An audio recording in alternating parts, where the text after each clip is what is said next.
রুদ্রপুর গ্রামে বাস করত কাশেম ও তার পরিবার। কাশেম ছিল খুব গরিব। সে গরিব হলেও তার মনটা ছিল খুব উদার। গিন্নি, কই গো তুমি? কি গো, এত সকাল সকাল তোমার আবার কি হলো? এত ডাকছো যে? আমি একটু মাঠের দিকে গেলাম। তুমি রান্না করা শেষ করে খাবারটা মাঠে দিয়ে আসবে কেমন? আচ্ছা যাও, তুমি মাঠে গিয়ে কাজ শুরু করো, আমি রান্না করে খাবার নিয়ে আসবো।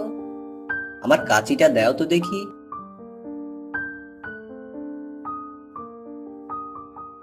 মা আর ময়না কোথায়? এখনো ওঠেনি নাকি ঘুম থেকে? মা আর ময়না শুয়ে আছে এখনো। আচ্ছা ঠিক আছে, আমি গেলাম তাহলে। আচ্ছা যাও। কাশেম মাঠের দিকে হাঁটতে লাগলো। যেতে যেতে তার সাথে দেখা হলো রহিমের। কি গো করিম ভাই, এত মন খারাপ করে কোথায় যাচ্ছ? কি হয়েছে তোমার? আর বলো না ভাই, আমার মেয়েটার খুব শরীর খারাপ। কি আর করবে ভাই, ডাক্তারের কাছে নিয়ে যাও, দেখবে ভালো হয়ে যাবে। টাকা না থাকলে ডাক্তারের কাছে কিভাবে নিব ভাই? সে কি ভাই, তাই বলে কি টাকার অভাবে মেয়েটিকে ডাক্তারের কাছে নিবে না?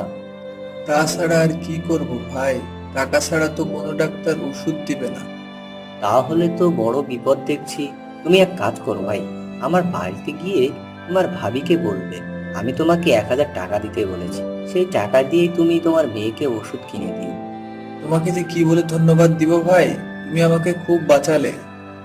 আরে আরে ভাই হয়েছে, আর কথা না বাড়িয়ে আমার বাড়িতে গিয়ে তোমার ভাবিকে বলে টাকাটা নেও, গিয়ে যাও। আচ্ছা ঠিক আছে ভাই, আমি তাহলে ভাবির কাছ থেকে টাকা নিয়ে বাজারে গিয়ে ওষুধ নিয়ে বাড়ি যাই। আচ্ছা যাও। করিম সেখান থেকে কাশেমের বাড়ির দিকে রওনা দিল, আর কাশেম মাঠের দিকে চলে গেল।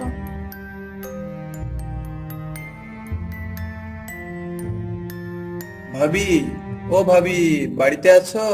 কোথায় গো, তুমি একটু বাইরে আসো না। আরে করিম ভাই যে, তাই এ অসময়ে কি মনে করে? একটু শুনি। মাঠে যাওয়ার সময় কাশেম ভাইয়ের সাথে দেখা হলো। কাশেম ভাই তোমার কাছ থেকে 1,000 টাকা নিতে বলল। ও আচ্ছা আচ্ছা, তুমি একটু দাঁড়াও, আমি এক্ষুনি আসছি। এই বলে কমলা ঘরের ভিতর গেল। ঘর থেকে টাকা এনে করিমকে দিল। এই যে ভাই, টাকা নেন। আচ্ছা ভাবি, আমি এখন চলি, কেমন?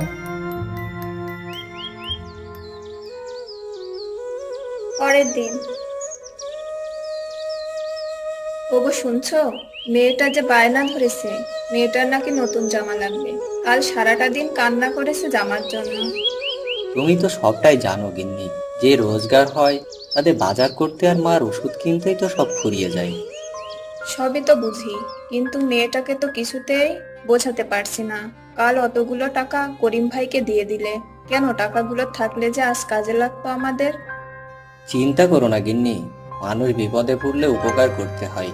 তাছাড়া কিছুদিন পরেই করিম ভাই টাকাগুলো ফিরিয়ে দেবে। বাবা, ও বাবা, আমাকে একটা নতুন জামা কিনে দাও না বাবা। রূপার বাবা রূপাকে নতুন জামা কিনে দিয়েছে, তুমি আমাকে কিনে দাও না বাবা। আচ্ছা ঠিক আছে মা, আমি আজ কাজ থেকে আসার সময় তোর জন্য নতুন জামা নিয়ে আসবো, কেমন? ওগো শুনছো, আমার তো মনেই ছিল না মায়ের ওষুধ শেষ। কি বলো, সেই দিন না ওষুধ কিনে আনলাম? এত তাড়াতাড়ি শেষ হলো কিভাবে গো?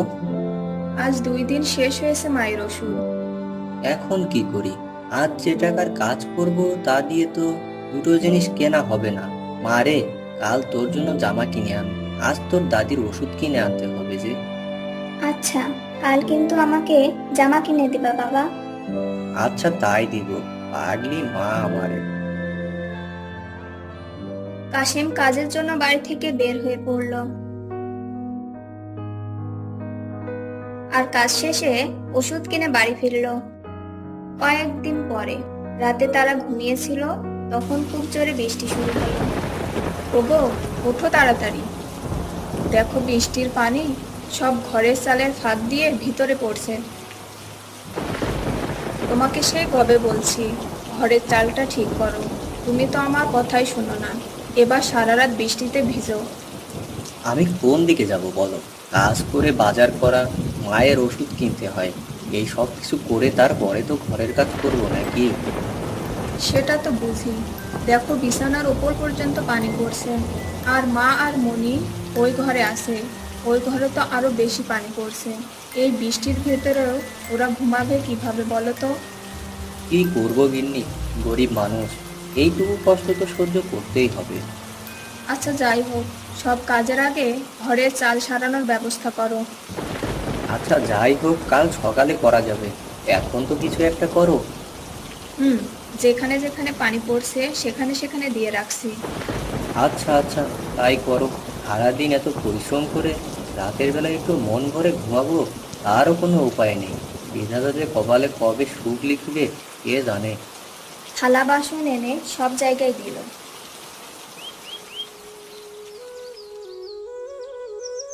পরের দিন সকালে গিন্নি, ওই গো, ছাতাটা দাও তো। ছাতা নিয়ে কোথায় যাবা এই বৃষ্টির ভিতর? দেখি গ্রামের ভিতর গিয়ে কোনো কাজ পাই নাকি। ঘরে বসে থাকলে তো আর হচ্ছে না। সাবধানে যাবা। কাশেম বাড়ি থেকে কাজের জন্য বের হলো, কিন্তু গ্রামের ভিতর কাউকে দেখতে পায় না।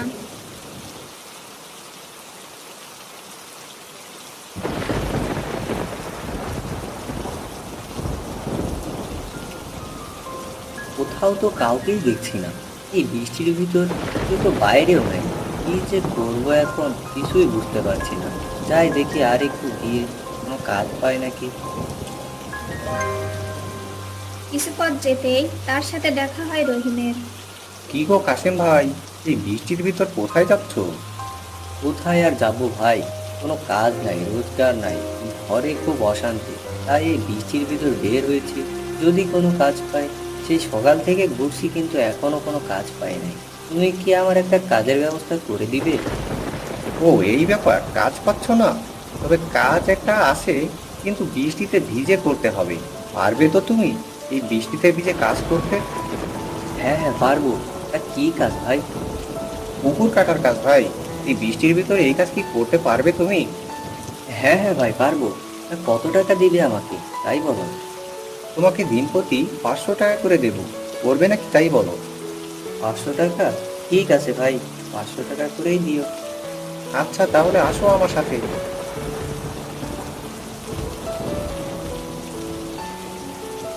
কাশেম ভাই, এই যে এখানে কোদাল আছে, তুমি এখানে বড় করে পুকুর কাটতে থাকো। আমি পরে এসে তোমাকে টাকা দিয়ে যাব, কেমন? এই বলে রহিম ওখান থেকে চলে গেল, আর কাশেম তার কাজ করতে শুরু করলো।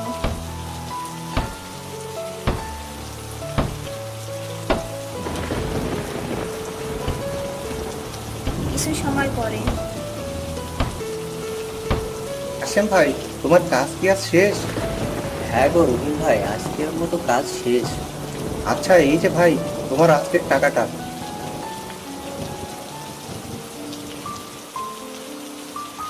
আজকের টাকা দিয়ে তো বাজার করলাম, এই দিয়ে তো কিছুদিন চলে যাবে।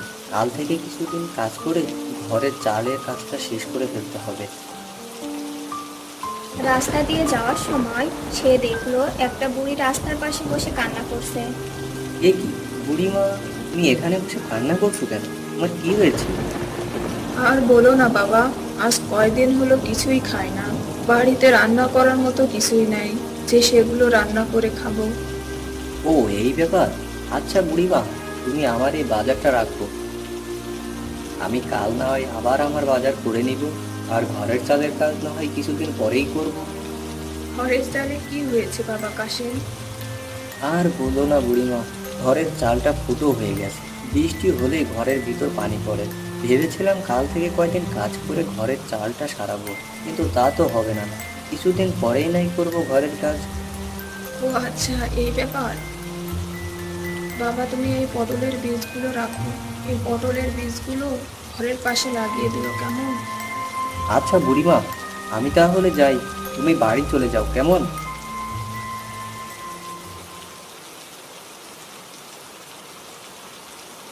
গিন্নি, ও গিন্নি, কোথায় গেলে গো?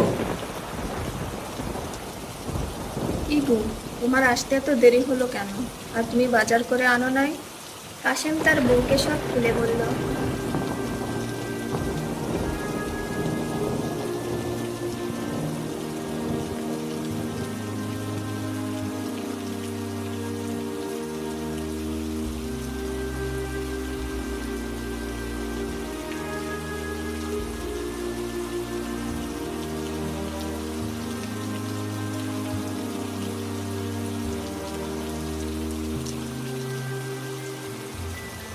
তুমি খুব ভালো কাজ করেছো গো। আচ্ছা তুমি ঘরে আসো, আমি খাবার দিচ্ছি। আচ্ছা গিন্নি, তুমি খাবার বাও, আমি বুড়িতে আর বীজগুলো লাগিয়ে আসি। এই বলে কাশেম বীজগুলো লাগিয়ে ঘরের ভিতর খাবার খেতে বসে। পরের দিন সকালে ওগো, ওই গো, বাইরে এসো তাড়াতাড়ি। কি গো, এইভাবে ডাকছো কেন? কি হলো?